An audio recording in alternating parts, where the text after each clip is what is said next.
Bienvenue sur la 8e étape du Dakar 2020 avec cette boucle autour de Wadi Al Dawassir.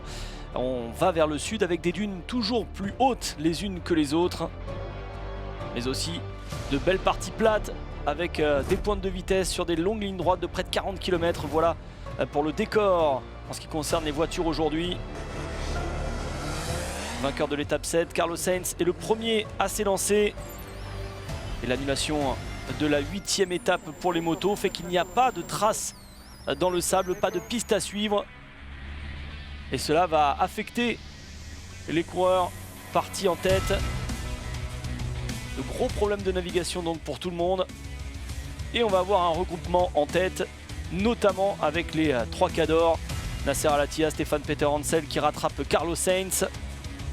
Mais personne ne veut mener la danse, c'est un cadeau empoisonné. Et tout le monde joue au chat et à la souris.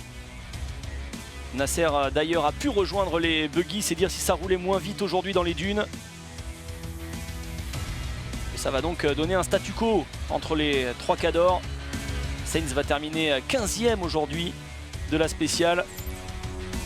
Bien loin du top 3 et des temps scratch. Tout comme Stéphane Peter Hansel, qui lui est toujours 3e au général. Et qui a toujours ces petits problèmes de navigation avec son copilote Fiuza. La compréhension en anglais est compliquée. On retrouve Orlando Terranova, toujours régulier après l'étape 2, 3e de la spéciale aujourd'hui. Il conforte sa 5e place au général.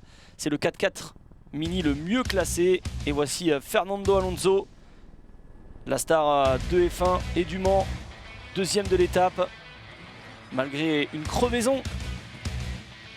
Et il a pu voir que son copilote Marc Coma était un complément idéal à la fois pour la navigation mais aussi pour les changements de pneus rapides. Peut-être que l'on verra Fernando Alonso le faire en Indy 500, entrer dans les stands et changer lui-même ses roues à l'avenir. Quelques traces de poussière à suivre qui ouvrent la voie à Fernando Alonso qui réussit une belle étape donc. Mais le grand vainqueur du jour, c'est l'amateur Mathieu Serradori et son buggy avec son copilote Fabien Lurquin. Ils étaient coincés hier dans les dunes, ils sont partis de la 16e place. Ils ont pu suivre les traces et ils sont allés chercher cette étape avec un parcours parfait sur les 477 km. Première victoire d'étape sur le Dakar pour l'ex-motard français.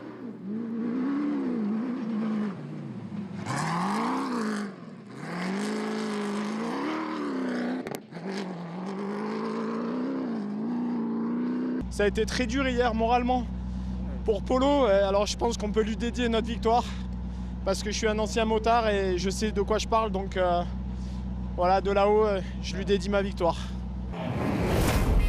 Aucun des 3 premiers dans le top 5 de la journée et au classement général, Carlos Sainz a toujours un peu d'avance sur Nasser Al-Attiyah, près de 7 minutes, et Stéphane Peter Hansel et lui à un peu moins de 15 minutes.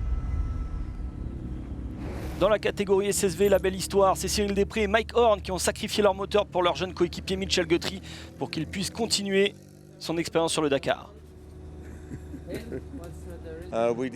Nous avons décidé de donner notre moteur. C'est la vraie histoire, c'est le cœur du Dakar, c'est de pouvoir s'entraider. C'est une grande famille. C'est vivre une aventure tous ensemble.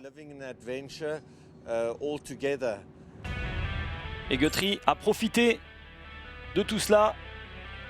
C'est lui qui est allé le plus vite sur cette 8e étape, bien qu'il ne soit plus en lice pour le général. Des soucis pour Fares Gael, journée difficile. 2e l'an dernier. Il a pris 6 heures de retard désormais sur le général. Ça va un peu mieux pour son coéquipier Reynaldo Varela, le vainqueur 2018, 2e de cette spéciale, à seulement 2 minutes et demie de Guthrie. Chaleco Lopez n'est pas loin en embuscade à 22 secondes de Varela. Il récupère un peu de temps au général pour défendre donc sa couronne. Sergei Karayakin, lui, a perdu près de 11 minutes, mais il est toujours 3e du général. 30 minutes donc devant Konrad Rautenbach. Et voici donc le leader, Kay Curry. Sortie difficile aujourd'hui, des problèmes mécaniques, mais il limite les dégâts grâce à une réparation rapide de Sean Berman. 16 minutes de perdu, mais il a encore 15 minutes d'avance sur Chaleco.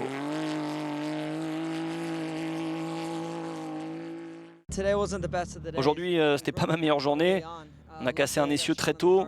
Heureusement, j'ai Sean dans la voiture. La plupart des gars auraient perdu 45 minutes. Nous, on l'a réglé en 8.